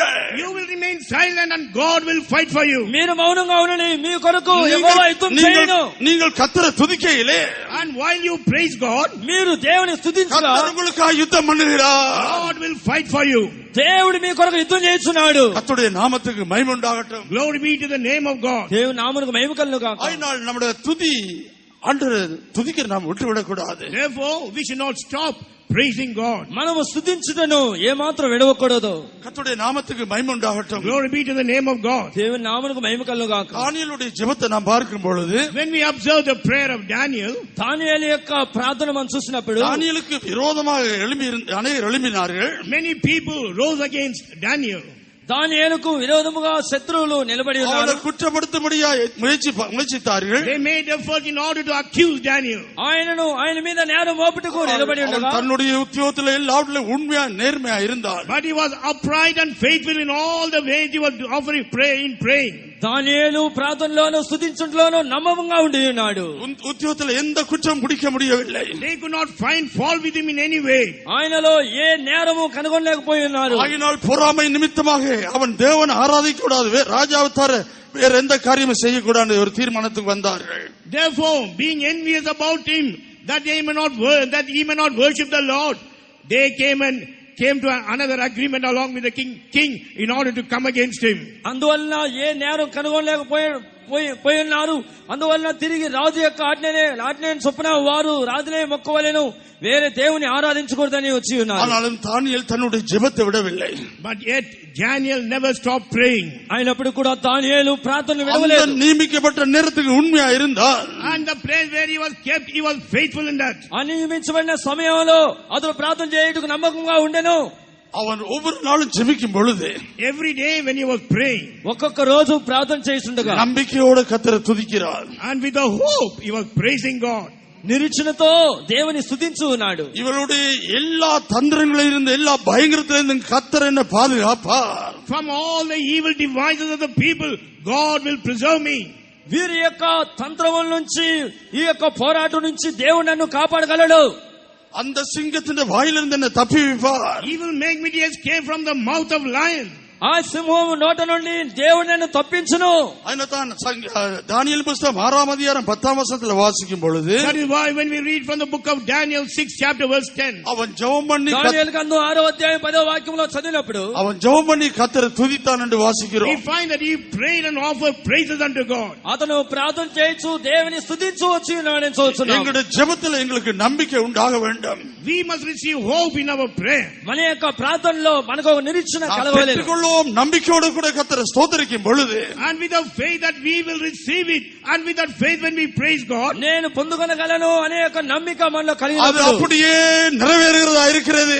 and that will happen according to our prayer. அல்லேலூயா. హల్లెలూయా. கர்த்தர் தேவனுடைய ஜனங்களை வெட்கப்படுத்த மாட்டார். God will not put the people of God to shame. దేవుడు తన ప్రజలను సిగ్గుపరచడు. தேவன் மேல் நம்பிக்கை இருக்கிற ஜனங்களை கர்த்தர் வெட்கப்படுத்த மாட்டார். People who trust in the Lord, He will never put them to shame. దేవుని యందు నమ్మిక ఉంచిన జనులను సిగ్గుపరచడు. கர்த்தருடைய நாமத்துக்கு மகிமை உண்டாகட்டும். Glory be to the name of God. దేవుని నామమునకు మహిమ కలుగును గాక. காலேபை குறித்து நாம் பார்க்கும் பொழுது, That is why when we observe about Caleb, కాలేబును గురించి మనం చూసినప్పుడు ஒன்று அவன் வேற ஆவி, தேவ ஆவியுடைய மனுஷன். one thing is that he was a man with another spirit. అతను దేవుని ఆత్మ కలిగిన మనుషుడుగా ఉన్నాడు. இது ரோமர் புத்தகம் 8ஆம் அதிகாரம் 9ஆம் வசனத்துல வாசிக்கும் பொழுது, When we read from book of Romans 8 chapter verse 9, రోమీయులకు రాసిన పత్రిక 8వ అధ్యాయం 9వ వాక్యం தேவ చదివినప్పుడు ஆவியுடைய என்று வாசிக்கிறோம். we find that he had another spirit.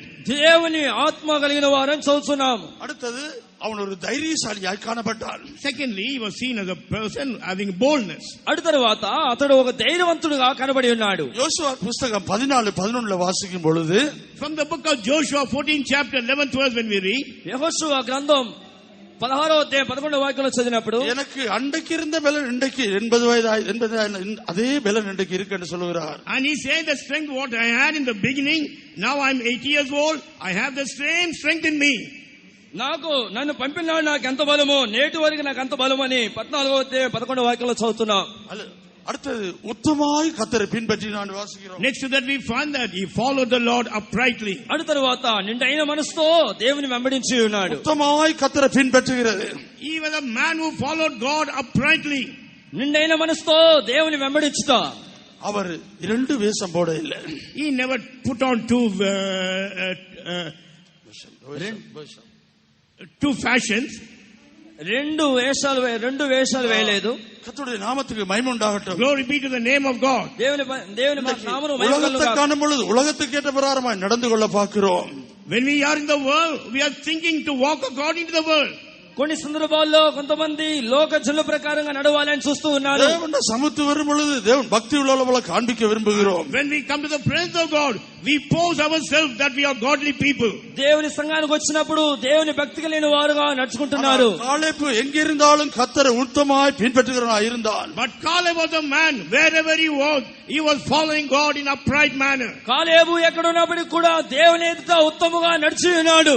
அதனால் எல்லா காரியத்திலும் தேவனுக்கு பிரியமான காரியத்தை செய்யற மனுஷனாய் இருந்தான். Therefore in everything he was a man, was doing everything pleasing unto God. అందువల్ల దేవుని యొక్క అన్ని కార్యములో దేవుని ప్రీతిపరిచే మనుషుడుగా ఉన్నాడు. கர்த்தருடைய நாமத்துக்கு மகிமை உண்டாகட்டும். Glory be to the name of God. దేవుని నామమునకు మహిమ కలుగును గాక. காலேப்புக்குள்ளே ஜெயிக்கிறதான ஒரு ஆவி இருந்தது. Next to that, in Caleb he had a spirit to overcome. ఈ యొక్క కాలేబులోని జయించే ఒక ఆత్మ ఉన్నట్లుగా చూడగలుగుతున్నాం. அதாவது அந்த நாட்டை எனக்கு தாரும், அதை நான் லேசா ஜெயிப்பேன். He said, give me that land, easily I will overcome that place. మనకి ఈ బలం చాలను, వారిని మనం చాలా సులువుగా జయించవచ్చు. அல்லது அந்த சத்துருக்களை நான் லேசா ஜெயிப்பேன். Or else I will overcome those enemies easily. లేనట్లయితే ఆ శత్రువులను మనం చాలా సులువుగా జయించగలము. யோசுவாவின் புத்தகம் 14 அதிகாரம் 12 வசனத்துல வாசிக்கிறோம். We read that in the book of Joshua 16 chapter verse 12. యెహోషువ గ్రంథం 14వ అధ్యాయం 12వ వాక్యంలో చదువుతున్నాం. கர்த்தருடைய நாமத்துக்கு மகிமை உண்டாகட்டும். Glory be to the name of God. దేవుని నామమునకు మహిమ కలుగును గాక. அடுத்தது காலேபுக்குள்ளே அதாவது ஒரு சாந்தமான ஒரு ஆவி இருக்கிறத பார்க்கிறோம். Next to that we find that in Caleb he had a meek spirit. ఆ తర్వాత కాలేబులో ఒక సాత్వికమైనటువంటి ఒక ఆత్మ ఉండెను. இவர் அதாவது அந்த ஜனங்கள் வந்து கொந்தளித்து கொண்டிருக்கிற நேரத்தில் சாந்தமாக சொல்லுகிறார், அமைதியா இருங்கள், கர்த்தர் அதை லேசா ஜெயிக்கும்படியா உதவி செய்வார். That is why when those people they were coming and boiling against him with a meek spirit, Caleb was replying, be quiet, easily God will help us to overcome those people. ఆ యొక్క ప్రజలందరూ కూడా వచ్చిన సమయంలో వారితో సాత్వికముగా అతను వారితో దేవుడు మనకి జయమిస్తాడని సాత్వికంతో సమాధానం చెప్తూ ఉన్నాడు. அமிதமாக எவ்வளவு ஆறுதலான வார்த்தை சொல்லி சமாதானப்படுத்துறதா பார்க்கிறோம். You see that what a comforting word he was giving them and bringing about peace in that place. ఆ యొక్క సమయంలో ఆదరణ కలిగినటువంటి మాటలు చెప్పి వారిని సమాధానపరుస్తూ ఉన్నాడు. கர்த்தருடைய நாமத்துக்கு மகிமை உண்டாகட்டும். Glory be to the name of God. దేవుని నామమునకు మహిమ కలుగును గాక. நாமும் நமக்குள்ள அந்த சாந்தமான ஆவி நமக்குள்ள தேவையா இருக்கிறது. Even we are in need of the meek spirit in us. మనకు కూడా శాంతమైనటువంటి ఆ యొక్క సాత్వికమైన ఆత్మ అవసరము. மற்றவர்கள் அதிரிப்பட்டு சோர்ந்து போற நேரத்தில் நாம் இந்த சாந்தத்தினுடைய ஆவியின் மூலமா ஒருவரை தேற்றிக் கொள்ள வேண்டும். When other people are discouraged and they are weary, we must have the meek spirit and we must comfort one another. ఇతరులు సమస్యలు పోయేటువంటి సమయంలో ఈ యొక్క సాత్వికమైన ఆత్మతో ఒకరిని బలపరచుకోవాలేను. கர்த்தருடைய நாமத்துக்கு மகிமை உண்டாகட்டும். Glory be to the name of God. దేవుని నామమునకు మహిమ కలుగును గాక. இவ்விதமான ஒரு அனுபவம் காலேபுக்குள்ள இருந்த நிமித்தமாக காலேப் அந்த கானானை சுற்றி பார்க்கும் பொழுதெல்லாம் எல்லாம் நல்ல காரியத்தான் காண்கிறான். Because this kind of experience was seen in Caleb. When Caleb went to search the land of Canaan, he saw everything to be good in that place. ఇటువంటి ఆత్మ కాలేబులో ఉన్నందువలన ఆ యొక్క ప్రాంతం అంతా కూడా చూసినప్పుడు అన్ని ఆయనకి మంచిగానే కనబడుతున్నవి. எதை பார்த்தாலும் அது ஆசீர்வாதமாய் காண்கிறது. Whatever he saw blessing in that.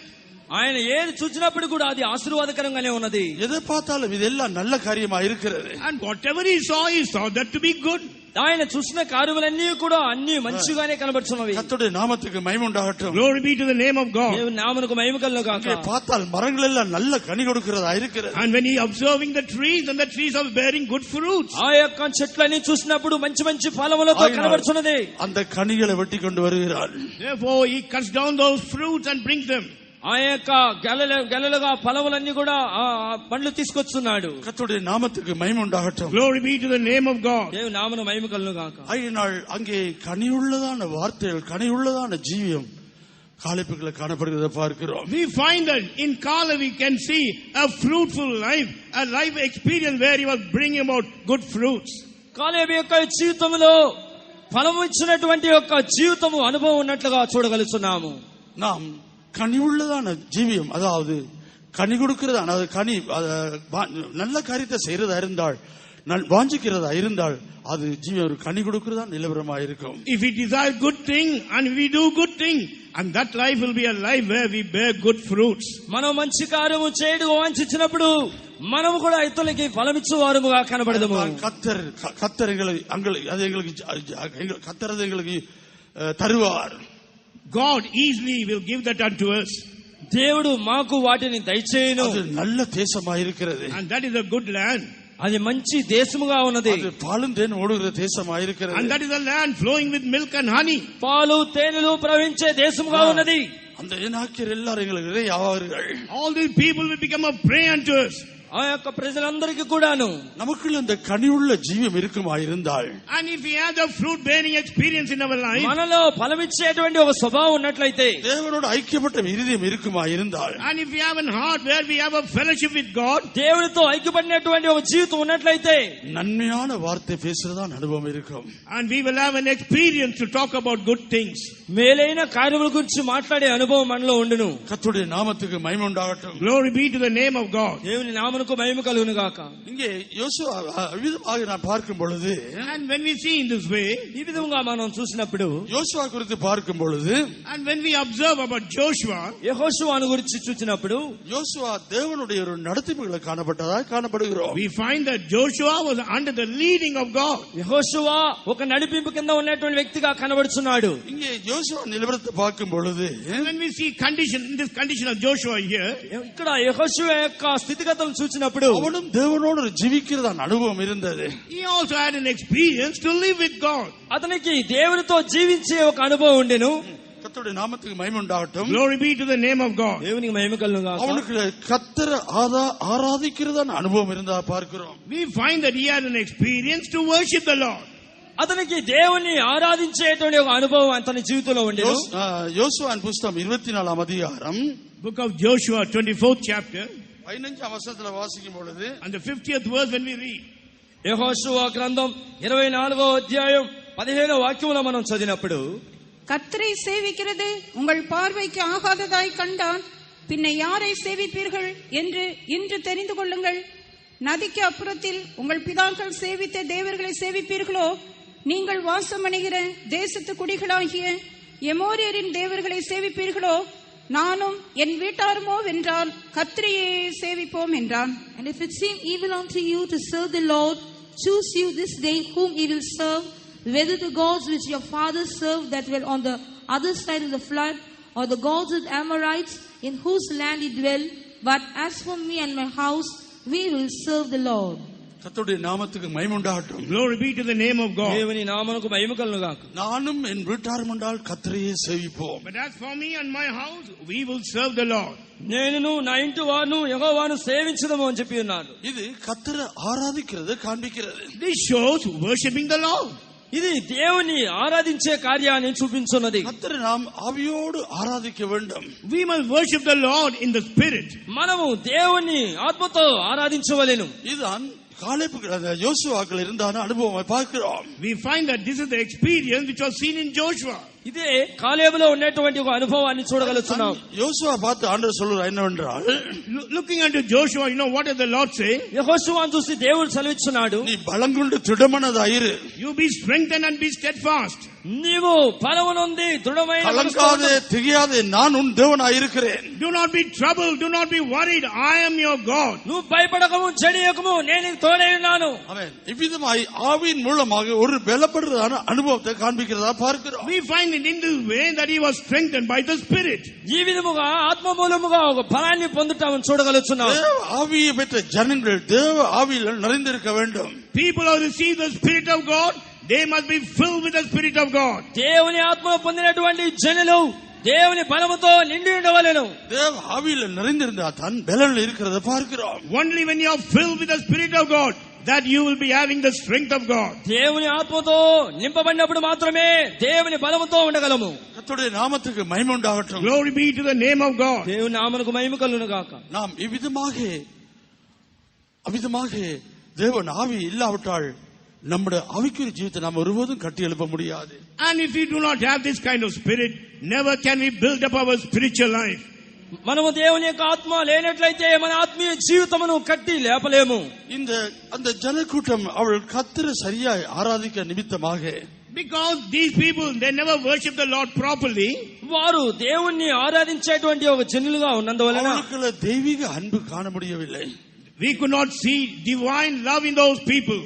వారిలో దేవుని ఆరాధించే కార్యం లేకపోవడం వలన దేవుని ప్రేమను వాళ్ళలో లేదు. அந்த அன்பில்லா நிமித்தமாக அவளுடைய ஜீவன் ஒரு கனியுள்ளதான ஜீவியமா இல்லை.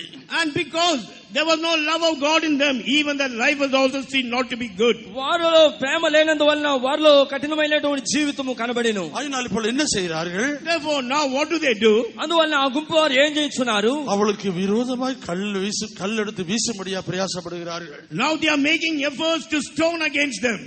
వారికి విరోధముగా రాళ్లు రువ్వటానికి వాళ్ళు 10 మంది కూడా లేచి ఉన్నారు. கர்த்தருடைய நாமத்துக்கு மகிமை உண்டாகட்டும். Glory be to the name of God. దేవుని నామమునకు మహిమ కలుగును గాక. ஆயினால் இங்கே யோசேப்பு ஒரு நடத்தும் இந்த அனுபவத்தை காண்பிக்கிறதா பார்க்கிறோம். Therefore we find that Joshua is having an experience of leading in this place. యెహోషువ అనగా నడిపింపుకు లోబడి నడిచే అనుభవాన్ని చూపుచున్నది. இந்த நடத்திமை பெற்றுக்கொள்ளும்படியாய் கர்த்தர் அவர் ஆவியில அபிஷேகத்தை பெற்றுக்கொள்ளும்படியா சொல்றத பார்க்கிறோம். In order to receive this leading, we find that God is telling him to receive the anointing of the Spirit. ఈ నడిపింపును మనం పొందుకోవడానికి మనము ఆత్మలో నింపబడి ఆత్మను పొందుకోవాల్సిన అవసరం. கர்த்தருடைய நாமத்துக்கு மகிமை உண்டாகட்டும். Glory be to the name of God. దేవుని నామమునకు మహిమ కలుగును గాక. தேவன் சபையில எங்களுக்கு நடத்திப்புகாரர் வைத்திருக்கிறார்கள். God has kept leaders for us in the church. దేవుడు సంఘములో నడిపించు వారిని ఉంచి ఉన్నాడు. நாங்கள் அவளுடைய நடத்திப்புக்கு அடங்கி கீழ்ப்படியும் பொழுது நம்முடைய ஆவிக்குரிய ஜீவிதத்தை கட்டி எழுப்ப அவள் உதவி செய்கிறார்கள். And when we are subject unto the leading and work under them, He will help us to build up our spiritual life. వారి యొక్క నడిపింపుకు మనం అప్పగించుకున్నప్పుడు మన ఆత్మీయ జీవితాన్ని కట్టి లేపుటకు వారు సహాయపడుతున్నారు. அவளுக்கு அந்த கனி கொடுக்கிறதான அனுபவம் இல்லாத நிமித்தமாக, because they do not have the experience of rejoicing, వారిలో ఫలమిచ్చే అనుభవం లేకపోవటం వలన அவள் கல்லெடுத்து வீச ஆரம்பிக்கிறார்கள். they began to stone against them. ఆ గుంపు వారు రాళ్లు రువ్వటం మొదలుపెట్టి ఉన్నారు. நாம் இன்றைக்கு కல்லెடுத்து வீசுவதல்ல, these days it is not that we take a stone and cast at them. మనము రాళ్లు రాళ్లు విసిరేవారం కాక நடத்திப்புக்கு விரோதமா முறுமுறுக்கிறோம். we are murmuring against the leading. మనము కూడా నడిపించు వారికి విరోధముగా సణుగుచున్నాం. அவளுக்கு விரோதமாக கிரியை செய்கிறோம். we are working against them. వారికి విరోధముగా మనం క్రియ చేస్తున్నాము. அவருடைய வார்த்தை கீழ்ப்படிந்து நடக்காதலாய் காணப்படுகிறோம். we are seen not to obey unto the words and walk according to that. వారి మాటకి విధేయపడి నడవలేని స్థితిలో ఉన్నాము. இப்படியே இருந்தால் அந்த கானானுக்குள் வழி நடத்தப்பட முடியாது. and if you remain in this state, you cannot be led into the land of Canaan. ఇటువంటి స్థితిలో ఉన్నట్లయితే ఆ కానాను దేశమునకు వారు మనల్ని నడిపించలేరు. கர்த்தருடைய நாமத்துக்கு மகிமை உண்டாகட்டும். Glory be to the name of God. దేవుని నామమునకు మహిమ కలుగును. இப்படியான நிலவரங்கள் இருக்குமாயிருந்தால் நம்முடைய ஜீவிதத்தில் மாற்றிக்கொள்ள வேண்டும். In this way, in our life, we must be changed from all these experiences. మనం ఎటువంటి స్థితిలో ఉన్నామో మనం ఒకసారి పరిశీలించుకోవాలను. அங்கே யோசுவா ஜனங்களை நடத்தின பொழுது, there when Joshua began to lead the people, ఇక్కడ యెహోషువ జనులు నడిపించినప్పుడు உண்மையுள்ளவர்கள் கீழ்ப்படிந்து நடந்தார்கள். people who were sincere, they obeyed and walked accordingly. నమ్మకమైన వారు లోబడి నడిచి ఉన్నారు. அது அவளுக்கு ఆశీర్వాదமாக இருந்தது. and that turned out to be a blessing unto them. కొంతమంది నమ్మకంగా నడవలేదు, వారికి ఆశీర్వాదం లేదు. கர்த்தருடைய நாமத்துக்கு மகிமை உண்டாகட்டும். Glory be to the holy name of God. நாமனுக்கு மகிமை கலுகுக. நாம் ஒவ்வொருவரும் தேவனுடைய நடத்துதலுக்கு நாம் கீழ்ப்படிதலுக்கு நடத்துதலுக்கு காணப்பட வேண்டும். Therefore every one of us, we must be under the leading of God. మనం ఒక్కొక్కరు కూడా ఆ నడిపింపు క్రింద ఉండి మనం నడవలేను. இங்கே நாங்க வாசித்தோம், என்ன புத்தகத்துல வாசித்தோம், here we read in the book of Numbers, సంఖ్యాకాండములో మనం చదివి ఉన్నాము.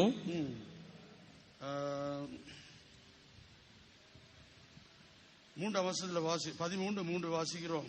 In 13th chapter verse 3 we read, సంఖ్యాకాండము 13వ అధ్యాయము 3వ వాక్యములో చదువుకొంచున్నాం. மோசே கர்த்தருடைய வாக்கின்படியே அவர்களை பாரான் வனாந்தரத்திலிருந்து அனுப்பினான். அந்த மனிதர் யாவரும் இஸ்ரவேல் புத்திரரின் தலைவர்கள். And Moses, by the commandment of the Lord, sent them from the wilderness of Paran. All those men were the heads of the children of Israel. இங்கே பாரானிலிருந்து அங்கே அனுப்புறதாய் பார்க்கிறோம். Here we find that they have been sent from the wilderness of Paran. ఇక్కడ పారాను అరణ్యము నుండి వారిని పంపినట్లుగా చూడగలుగుతున్నాం. இந்த பாரான் சொல்லும் அது அர்த்தம் கொடுக்கப்பட்டிருக்கிற குகை என்று சொல்லப்பட்டிருக்கிறது. The meaning of the word Paran means the cave. ఇక్కడ పారాన్ అనగా గృహను చూపెడుతున్నది. அதுக்கு அர்த்தம் கொடுக்கப்பட்டிருக்கு குகை என்று கொடுக்கப்பட்டிருக்கிறது. Meaning of that is given as the cave. పారాను అనగా గృహ అని అర్థము. குகை என்று சொல்லும் பொழுது மறைந்ததான ஜீவியம். Cave means a hidden life. గృహ అనగానే మరుగైనటువంటి ఒక జీవితం. குகைக்குள்ள மறைந்திருக்கிறதான ஒரு அனுபవం. An experience which is hidden in you. మరుగై జీవించేటువంటి ఒక అనుభవము. கர்த்தருடைய நாமத்துக்கு மகிமை உண்டாகட்டும். Glory be to the name of God. దేవుని నామమును మహిమ కలుగును గాక. கிறிஸ்துக்குள்ள நாம் ஜீவிக்கிறவர்கள் நாம் கிறிஸ்துக்குள்ள மறைந்து ஜீவிக்க வேண்டும். When we are living in Christ, we must be hid in Christ. క్రీస్తునందు మరుగై ఉండి జీవించవలెను. ఆయనதான் பரிசுத்த பவுல் சொல்லும் பொழுது சொல்லுகிறார். That is why St. Paul, while telling, he says, పరిశుద్ధులైన పౌలు ఇలా సెలవిస్తున్నారు, நான் அல்ல கிறிஸ்து தான் நிலைத்திருக்கிறார். It's not I, but Christ liveth in me. నేను క్రీస్తులో దాగి ఉన్నాను. நான் சிலுவையில் அறையப்பட்டிருக்கிறேன். I am crucified. నేను సిలువేయబడి ఉన్నాను. கர்த்தருடைய நாமத்துக்கு மகிமை உண்டாகட்டும். Glory be to the holy name of దేవుని God. నామమునకు మహిమ కలుగును గాక. நாம் கிறிஸ்துக்குள்ள மறைந்து ஜீவிக்கிறதான அனுபவங்கள். Experience where we live hid in Christ. మనము క్రీస్తునందు మరుగై జీవించవలసిన వారము. நாம் கர்த்தரை கொண்டு பாவித்தால் கர்த்தருக்கு அதிசயமான காரியங்களை செய்திருந்தாலும் நாங்கள் எங்களை மறைத்துக் கொள்ள வேண்டும். If God makes use of us and God does perform wonderful things through us, yet we have to be hid in Christ and live. దేవుడు మమ్మల్ని సేవలో వాడుకున్నాను, మా ద్వారా అతిశయ కార్యములు చేసినప్పటికీ కూడా మేము మరుగై జీవించవలెను. அடுத்தது நாம் உலகத்தில் இருந்து ஒரு மறைந்து ஜீவிக்கிற அனுபவமா இருக்க வேண்டும். Nextly, while we are in this world, we must have experience being hid in this.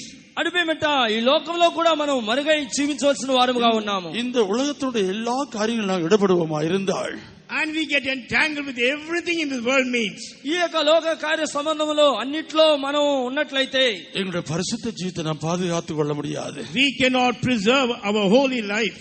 దేవుని యందు పరిశుద్ధ జీవితమును కాపాడుకొనలేము. கர்த்தருடைய நாமத்துக்கு மகிமை உண்டாகட்டும். Glory be to the name of God. దేవుని నామమును మహిమ కలుగును. நாம் இந்த பரமக்கான நோக்கி ஓடிக்கொண்டிருக்கிறோம். Now we are running towards this heavenly Canaan. మనము ఆ పరమ కానానును చూచి వెళుచున్నాము. எங்களுடைய விசுவாச தொடக்கிற முடிக்கிறமா இயேசு நோக்கி ஓடிக்கொண்டே இருக்கிறோம். We are running towards Jesus, who is the author and finisher of our faith. విశ్వాసమును కర్తయు దాని కొనసాగించు యేసు వైపు చూచు వెళుచున్నాము. அதனால் நாம் அங்காலும் இங்காலும் பார்க்காத நாம் மறைந்து கர்த்தருக்குள்ள ஓடுவோமா இருந்தால், if not seeing here and there, and if we are hidden in God, and when we run our race means, ప్రియమైన వాళ్ళారా మనం అటు ఇటు చూసి వెంబడించు వారమైతే நம்முடைய ஓட்டம் ஜெயமாய் காணக்கூடியதா இருக்கும். our race will be victorious. మన యొక్క జీవితంలో జయముగా ముగించలేము. கர்த்தருடைய நாமத்துக்கு மகிமை உண்டாகட்டும். Glory be to the holy name of God. దేవుని నామమును మహిమ కలుగును గాక. கர்த்தர் அதுக்கேற்ற கிருபையை தருகிறார். And God will give us grace according to that. దేవుడు దానికి కావాల్సిన కృపను అనుగ్రహించున్నాడు. அதனால் அங்காலும் இங்காலும் நீங்க பார்க்க வேண்டாம். Therefore do not look here and there. నీవు అక్కడ ఇక్కడ చూడవద్దు. மற்றவர்கள குறையை நீங்க பார்க்க வேண்டாம். Don't look unto the faults of others. ఇతరుల యొక్క కొరతలను చూడవద్దు. மற்றவர்கள பிழையை நீங்க பார்க்க வேண்டாம். And don't look about the failures of others. ఇతరుల యొక్క బలహీనతలు చూడవద్దు. ஒருவேளை நீங்க யோசிக்கலாம், இவள் எல்லாம் பிழை செய்தாலும் உங்கள் ஆண்டவர் ஆசீர்வதித்திருக்கிறார். You may be thinking, no matter these people are committing mistake, yet God is blessing them. ఒకవేళ నువ్వు ఆలోచించవచ్చును, వీరిని ఇంతగా ఆశీర్వదించి ఉన్నాడే, அவங்களுக்கு நல்ல ஆண்டவர் பெரிய காரியங்கள் செய்கிறார். And Lord has done great things unto those people. దేవుడు వారికి ఇంత గొప్ప కార్యములు చేస్తున్నాడు. நீங்கள் அவளை பார்க்க வேண்டாம். You don't look at them. మీరు వారిని చూడొద్దు. உங்களை அழைத்த தேவனை நோக்கி பாருங்கள். And look unto God who has called you. మిమ్మల్ని పిలిచినటువంటి దేవుని చూడాలి. அவரே உங்களை நடத்துறவரா இருக்கிறார். He is the God who is able to lead you. ఆయనే మిమ్మల్ని నడిపించువాడుగా ఉన్నాడు. ஆகையால் அசுத்தமா இருக்கிறவன் அசுத்தமா இருக்கட்டும். Therefore he that is unclean, let him be unclean still. అపవిత్రుడు ఇంకనూ అపవిత్రుడుగానే ఉండలేము. தீமை செய்யற இன்னும் தீமை செய்யட்டும். He who is he who does the evil thing, let him continue to do evil. కీడు చేయవాడు ఇంకనూ కీడు చేయలేమో. పరిశుద్ధమాగరు இன்னும் பரிசுத்தமாகட்டும். And he that is holy, let him be holy still. పరిశుద్ధుడు ఇంకనూ పరిశుద్ధుడుగా ఉండనేమో. நீதி செய்ய இன்னும் நீதி செய்யட்டும். He who does righteous thing, let him do righteous more. నీతి చేయవాడు ఇంకనూ నీతి చేయలేమో. அவனவனுக்கு அளிக்கும் பலன் என்னோடு கூட வருகிறது. The reward for everyone is cometh with me. వాని వానికి ఇచ్చు ప్రతిఫలము నా చేతికి నాయతో ఉన్నది. தேவன் மேல் யார் யார் நம்பிக்கையா இருக்கிறாரோ அவளுக்கே அவளுடைய பலன் கொடுக்கிறவரா இருக்கிறார். Those people who have the hope in the Lord, and God gives them reward according to that. దేవుని యందు ఎవరెవరైతే నమ్మిక ఉంచి ఉన్నారో దేవుడు వారికి ప్రతిఫలము అనుగ్రహించబోతున్నాడు. అయినాల్ அங்கும் மனுஷரை பார்க்க வேண்டாம். Therefore don't look unto men. అందువల్ల మనుషులను చూడకండి. இந்த ஓட்டத்தில் தேவனை நோக்கி பார்த்து நாம் இந்த ஓட்டத்தை ஓடுவோம். Let us only look unto God and run our race. ఈ యొక్క దినములో దేవుని ముఖమును చూసి మనం వెంబడించదము. மனுஷரை நோக்கி பார்க்கிறதா இருந்தால், if you are seeing men means, మనిషిని తేరి చూసి మనం నచ్చినట్లయితే அந்த 10 கூட்டத்தார் முறுமுறுத்தது போல முறுமுறுத்து கொண்டே இருக்க வேண்டிய வரும். like those 10 groups of people, when they murmured, accordingly you also have to murmur.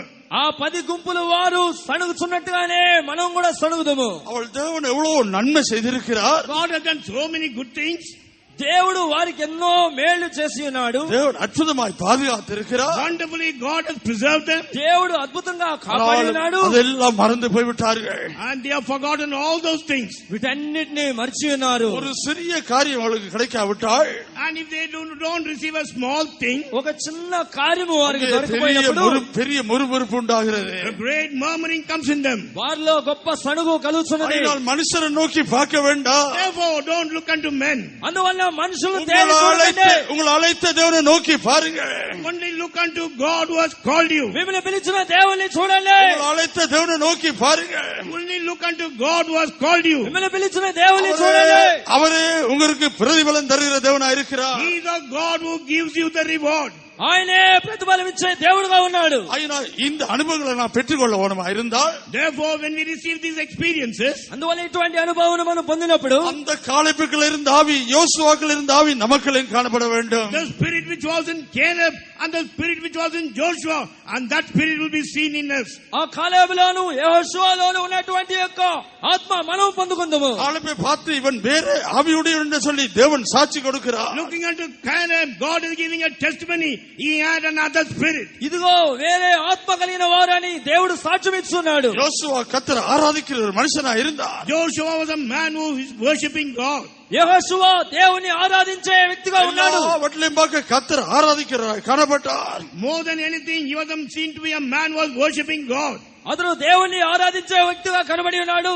அதனால் நானும் என் குடும்பம் கர்த்தரை ஆராதிக்க போகிறோம். That is why he says, as for me and my house, we are going to serve the Lord. నేనును నా ఇంటి వారును యెహోవాను సేవించదము అని இந்த చెప్తున్నాడు. அனுபவம் இருக்குமா இருந்தால், And if we have this experience, ఇటువంటి యొక్క అనుభవం మీలో ఉన్నట్లయితే ஆளும் தேனும் ஓடுகிற தேசத்தை நாம் கண்டடைய போகிறோம். we are going to see and attain the land flowing with milk and honey. పాలు తేనెలు ప్రవహించే దేశాన్ని చూడబోతున్నాం. அந்த ஆவிக்குரிய கானானுக்குள்ள பிரவேசிக்க போகிறோம். We are going to enter into the spiritual Canaan. ఆత్మ కలిగిన వారే కానాన్లో ప్రవేశించబోతున్నాం. அந்த ஆவிக்குரிய கானானுக்குள்ள பிரவேசிக்க போகிறோம். We are going to enter into the spiritual Canaan. ఆత్మీయ కానాన్లో ప్రవేశించబోతున్నాం. உங்களுடைய ஜீவியங்கள் நீதியாய் மாற்றிக்கொள்ளுங்க. Therefore, change your life into a righteous life. అందువల్ల మీ యొక్క జీవితంలో தேவனுடைய பார்வையில் நீதியான காரியங்களை செய்யுங்கள். In the sight of God, do righteous things. దేవుని దృష్టిలో నీతి కార్యములు చేయండి. தேவ நீதியை நாடுங்கள். You seek the righteousness of God. దేవుని నీతిని వెతకండి. தேவனுடைய ராஜ்யத்தின் நீதியை தேடும் பொழுது, When you seek the kingdom of God and His righteousness, దేవుని యొక్క రాజ్యమును నీతిని వెతికినప్పుడు மற்றெல்லாம் உங்களுக்கு கூட கொடுக்கப்படும். all other things will be added unto you. అవన్నీ మీకు సమకూడి దొరుకును. தேவன் சொன்ன வார்த்தை நிறைவேற்றுகிறார் இருக்கிறார். God is able to fulfill the word what He spoke. దేవుడు చెప్పిన మాటను నెరవేర్చువాడుగా ఉన్నాడు. ஆகினால் உங்களுக்கு குறைவாய் வைக்க மாட்டார். Therefore, He will never leave you. దేవుడు మనల్ని కొరతగా ఉంచుడు. கர்த்தருடைய நாமத்துக்கு மகிமை உண்டாகட்டும். Glory be to the name of God. దేవుని నామమునకు మహిమ కలుగును. பரிசுத்தமாகுங்கள். Be holy. పరిశుద్ధులుగా మారండి. இன்னும் பரிசுத்தமாக்கி கொள்ளுங்கள். Continue to be holy still. ఇంకలో పరిశుద్ధపరచుకోనండి. ஆமென். கர்த்தர் காலங்களும் வருஷங்களும் மாசங்களும் கூட்டி தரது காரணம் என்ன? What is the reason for God to add you times, years and months and days? దేవుడు కాలములు సంవత్సరములు నెలలు మనకి దేవుడు అనుగ్రహించాడు. இன்னும் பரிசுத்தப்பட வேண்டிய இருக்கிறது. We have to be still more be sanctified. మనం పరిశుద్ధులుగా మారవలసినదే. பரிசுத்தத்தை விரும்புறது அது சீக்கிரமாய் வரப்போகிறார். He who loveth the sanctified people, he is going to appear very soon. పరిశుద్ధతను కోరే జనుల కొరకు యేసు త్వరగా రాబోతున్నాడు. அவனவனுக்கு அளிக்கும் பலன் என்னோடு கூட வருகிறது. The reward which is given unto them, it is coming with me, the Lord says. వారు వానికి ఇచ్చే జీతము నాతో ఉన్నది. இந்த கன்வென்ஷன்ல கொண்டு வந்து கர்த்தர்கள் ஆயத்தம் பண்ணுகிறார். God has brought us unto this convention so that he may prepare us for that. ఈ కన్వెన్షన్ తీసుకొచ్చి దేవుడు మనల్ని సిద్ధపరుస్తున్నాడు. కాదుள்ளవనెవనో அவன் கேட்க கடவன். He that hath an ear, let him hear. చెవులు గలవాడు వినుగాక. இந்த பரிசுத்தத்தை வாஞ்சிக்கிற பரிசுத்தம் செய்யுங்க. Those who people who desire this holiness, you do holy life. ఈ పరిశుద్ధతను కోరు ప్రతి ఒక్కరు పరిశుద్ధులుగా మారండి. நீதியை வாஞ்சிக்கிற நீதி செய்யுங்க. He who desire the righteousness, you do righteous things. నీతిని వాంఛించువారు నీతిని చేయండి. கர்த்தர் சீக்கிரமாய் வரப்போகிறார். God is going to come very soon. ஹalleluya. దేవుడు త్వరగా రాబోతున్నాడు. అయినా நாம் கர்த்தருடைய வரி காய்த்தப்படுவோம். Therefore let us be ready for his coming. అందువల్ల దేవుని రాకడికే మనం సిద్ధపడదాము. கன்வென்ஷன்ல கொண்டு வந்து கர்த்தர் இப்படியா எங்களை படிப்பித்து எங்களை ஆயத்தம் பண்ணுகிறார். God has brought us into this convention, taught us in this way, and he is preparing us for his coming. దేవుడి కన్వెన్షన్ తోడుకొని వచ్చి ఈ విధముగా సిద్ధపరుస్తూ ఉన్నాడు. நீங்கள் ஒரு புதிய தீர்மானம் எடுக்கிறதா இருந்தால், And if you are able to take a new decision, మీరు నూతనమైన తీర్మానం உங்களுடைய చేయాలనుకున్నట్లయితే, ஜீவியத்தை மாற்றும்படி ஒரு புதிய தீர்மானம் எடுக்கிறதா இருந்தால், and if you are taking a new decision for change in your life, మీ జీవితం మార్చుకోవడానికి నూతన తీర్మానం கர்த்தர் చేసినట్లయితే, உங்களுக்கு உதவி செய்ய போகிறார். Lord is going to help you.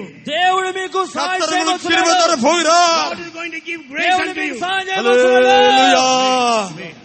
எல்லாரும் முழங்கால் போடுங்க.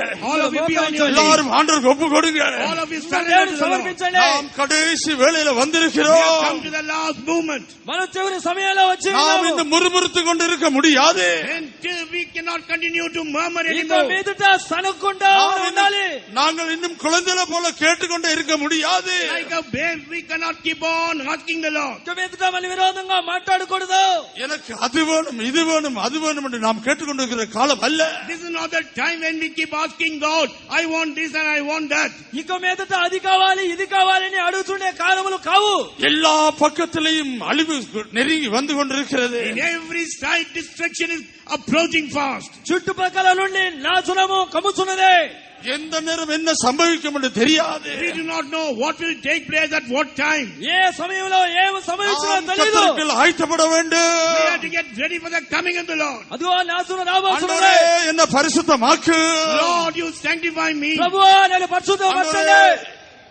ஆண்டவரே ஒரு நீதிமானாக மாற்று. Lord, you make me as a righteous man. ప్రభువా నన్ను నీతిమంతుడుగా நான் మార్చండి. நீதி செய்ய வேண்டும். I must do righteous things. నేను నీతిని చేయాలి. ஆண்டவருக்கு ஒப்பு கொடுங்க. Surrender to the Lord. ప్రభు సమర్పించాలి. கர்த்தருக்கு ஒப்பு கொடுங்க. Surrender to the Prabhu Lord. సమర్పించాలి. கர்த்தர் கிரியை செய்ய போகிறார். God is going to O work.